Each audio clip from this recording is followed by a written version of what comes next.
Hi everyone, Janie here. Welcome back to my garden and welcome to the October back garden tour. If you haven't seen my October front garden tour, I will link it in the description down below and at the end of this video, but let's get started in the back garden. So October and, well, the last part of September has been a big month for Jason and I. We have been planting quite a lot of trees, 21 to be exact, and we've been doing a lot of prep for next season, which I know it's kind of early for that, but we just wanted to get basically ahead of it because we knew how much prep we had to do this fall and this winter, basically. But what you can see right here, this is one of the trees that we got planted this past month, and I have to say, hands down, this is my favorite tree that we planted. This is called an October Glory Maple. It has not even changed color yet. Let me show you what it's going to look like when it changes color. I just love the majestic nature of this tree. I know it's hard to see with the shadow kind of halfway through. I'll be honest, I wasn't even planning on putting a tree right here in this spot. There actually was 2 palm trees right here in this spot when we first moved in, and we removed those because we didn't want palm trees in our garden. And I hadn't planned on putting anything else there. But then as I used this property over the past year, I realized that I needed some shade back here. And that's one of the reasons why I'm really glad I didn't plant trees right off the bat, right when we moved into this garden. We moved here a year ago, and I'm glad that I waited a year so that I could have a whole season here and realize where I was craving some shade and where I didn't really need the shade. I didn't really need a tree, because it's so funny, because had it been last year that I planted all my trees, I never would have planted a tree right here. And now that I have it, I absolutely, absolutely love it. I just think it adds so much. And I know it's kind of funny because I have all my raised beds right behind it. And you would think, oh, that's going to cast so much shade on my raised beds. I have so much sun. I have nothing to worry about. You know, I'm going to have plenty of sun. So if the tree casts shade, like on this bed right here, it'll be fine. I'll just plant some shade plants right there. I have plenty of other areas to plant things in full sun. It's worth it because I'm going to be able to come out here so much more now that I have shade there. So it's going to make a huge difference. I wanted to take you right over here and show you the front office. Gosh, you guys, I'm really sorry about the shadows. It's like 8:30 in the morning and it's just the wrong time to be filming a back garden tour. Last month we were having quite an issue with budworms. Budworms were pretty much like eating all of our plants. And so we started being really on top of treating it, spraying BT, and everything has just bounced back absolutely beautifully. Everything has come back. I mean, look at this tiara pink Supertunia right there. Isn't that beautiful? Oh, hold on. Gorgeous. So yeah, so big difference, and it's just the type of thing that, you know, you just kind of have to be on top of it. And I think we missed 2 or 3 sprayings in August, and it really made a huge difference. We had budworms basically all over the place, and even the front zigzag planter where my pink cashmere, Superbina pink cashmere, that's come back really, really beautifully. So huge improvement with these blooms right here. I'm really, really happy that they've come back because I was missing the color. Okay, so one thing I'm going to say when I'm walking around, you're going to see holes all over in this garden bed or this back garden. And I just want you to pretend like you don't notice them, because Jason and I are working on a project back here, and I had grossly underestimated how much time this project was going to take us. And Jason is annoyed at me, I know, because I kind of planned it, you know, in our schedule and thought like, oh, it's just going to take, you know, it's going to take a day or 2. No big deal. Absolutely not. It's going to be cheap. It's, you know, no big deal. No, it has become quite a beast of a project. So we are in the midst of doing it. You know, it's taken us a while. So if you see holes back here, just pretend like you don't notice them. I think just for my sake, for Jason not to get more annoyed at me. I did want to show you my dahlias up here in this bed. These dahlias I planted all from seed. They were from Florette's Bee's Choice dahlia seed mix, and most of them were really, really pretty. Some of them were just fine, like, you know, pretty, but nothing really special. Some of them, though, really were stunners, and that's this one right here. I wasn't planning on saving any of these dahlias. I was just gonna, I wasn't gonna dig up the tubers and save them. I was just gonna enjoy them for the day. But this one right here has been so beautiful. It's been such a good performer. It keeps blooming and blooming and blooming. Even during the heat that we had, it was still blooming. And if you look back here, this is where the sun sets. And so some days the sky will turn this beautiful orange color that absolutely mimics this dahlia, right? And so I kind of think this is one that I'm going to have to dig up the tuber or save the tuber for next year. Maybe I'll just leave it right here because in my zone we can leave tubers in the ground. But this one has just been such a beautiful, I keep thinking that it's going to, be done, and it just keeps blooming. It's just so beautiful. So I love this one. Other dahlias that I grew from tubers, not seed, are here. I got these from my friend Kate from Hello Garden. She sent me these from her garden.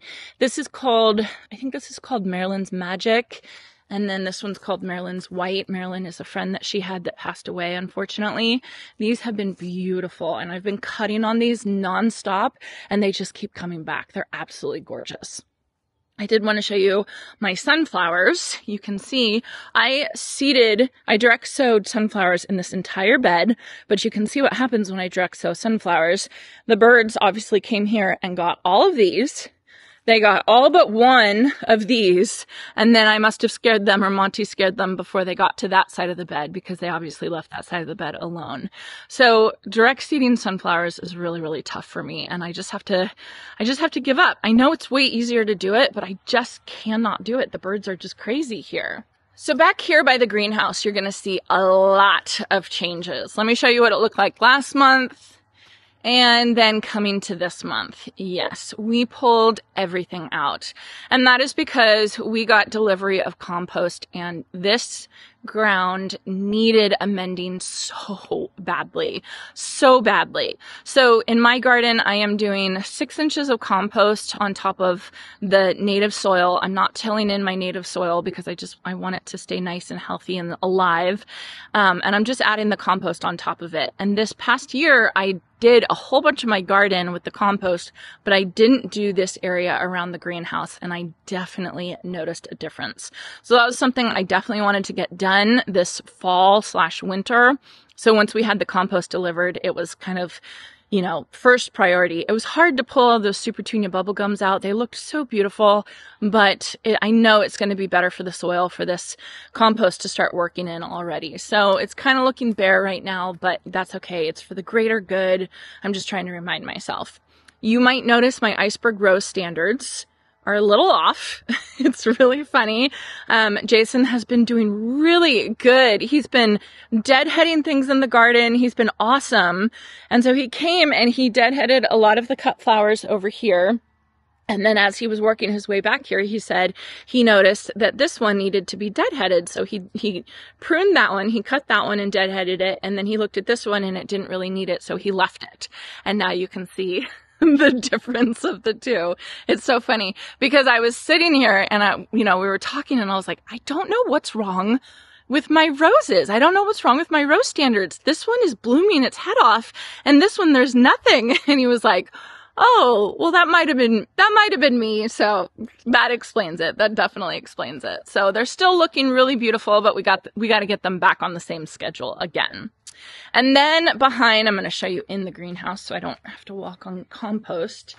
Behind, you can see I have one there, I have one there. Basically 5 of these center stage pink crepe myrtles planted all behind the greenhouse. And that's going to be so pretty. They're going to grow up. They're going to be about 10 feet tall, and they're going to have these beautiful pink blooms with this dark foliage. And I think it's going to be such a gorgeous backdrop for the greenhouse. Can you imagine just being in the greenhouse and seeing how gorgeous they are? So beautiful. So we haven't really addressed this greenhouse at all this season, and that's because it's just been too hot.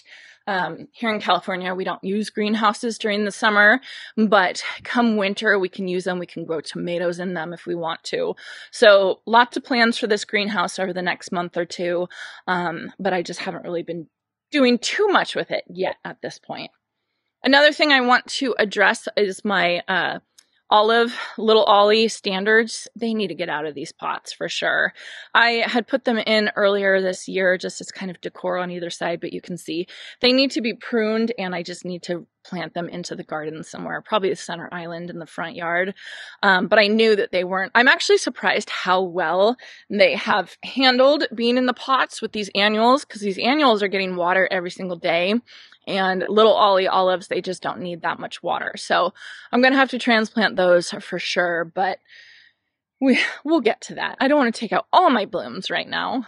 And then as for the compost, you can see we brought it all the way over here and all the way over here. And I don't know if you can see it with the shadows, but we do have a little opening or a space that we didn't put compost because this is going to be the pathway to the chicken coop. So, on either side of the pathway, we put 6 inches of compost because, again, the soil back here was so bad. It was so compacted. It just, like, I couldn't plant anything in it. I had started planting things back here, and then I ended up having to just stop because I couldn't get any holes dug because I was just hitting hard pan. So I think having the compost on all winter and getting water and letting the organic matter soak into the native soil, I think is going to make a really, really big difference. And then I can start planting back here, which I think will be beautiful because I found myself spending so much time back here underneath the shade of this Chinese pistache right here. And it's just because it's hot. I needed shade. That's kind of another reason why I'm so excited about my October Glory maple, because it's just a place that I would like to spend more time. And I think if I had more shade, it would be great. If you see a Target over there, Shay has a archery set, so that's what that is over there. And then the chickens are doing really well. Hi, girls. They love hanging out in this bunny hutch. I don't know why.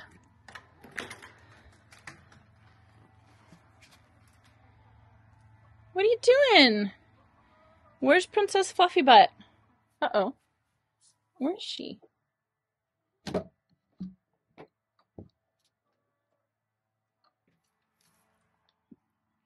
Hi! What are you doing? Do you have an egg? Oh my gosh. Do you have an egg, sweetheart? No? Are you gonna lay an egg? What's going on? She's fine. No egg. She's just spending time in a little house. Maybe there's eggs coming. All right, so coming over this way, these are my Vigo raised beds.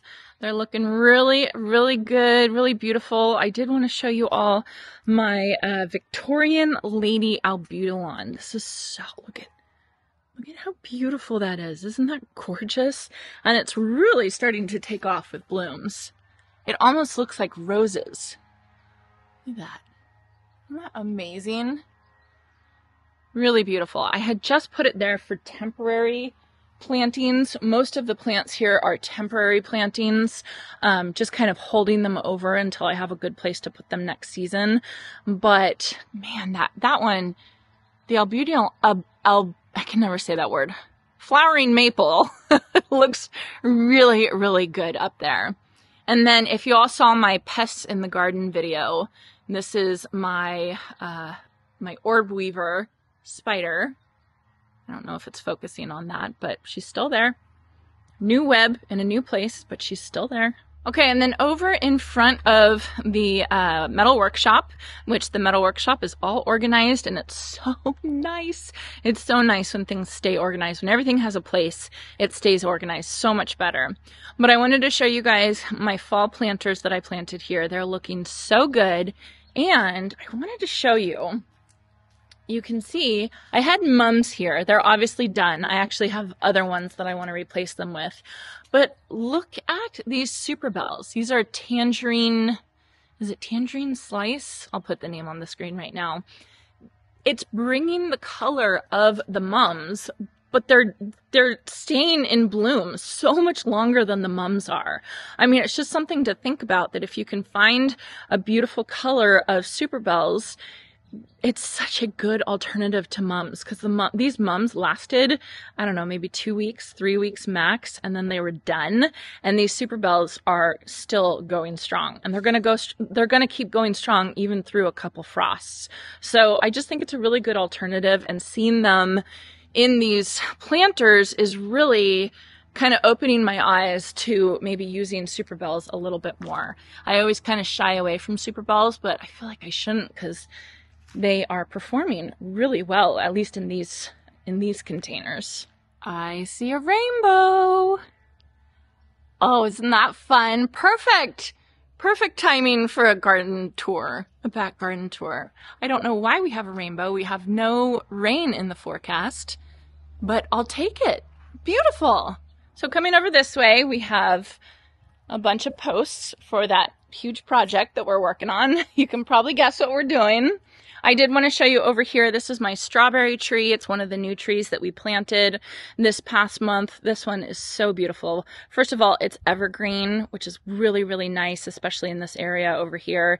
It's going to have these beautiful red berries in the fall and winter, and then gorgeous flowers in the spring that they're like these cup-shaped flowers. Oh, they're just so pretty.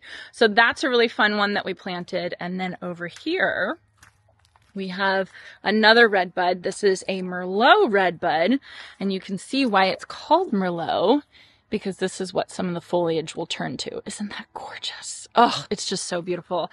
I love all the red buds that we planted. They're so pretty.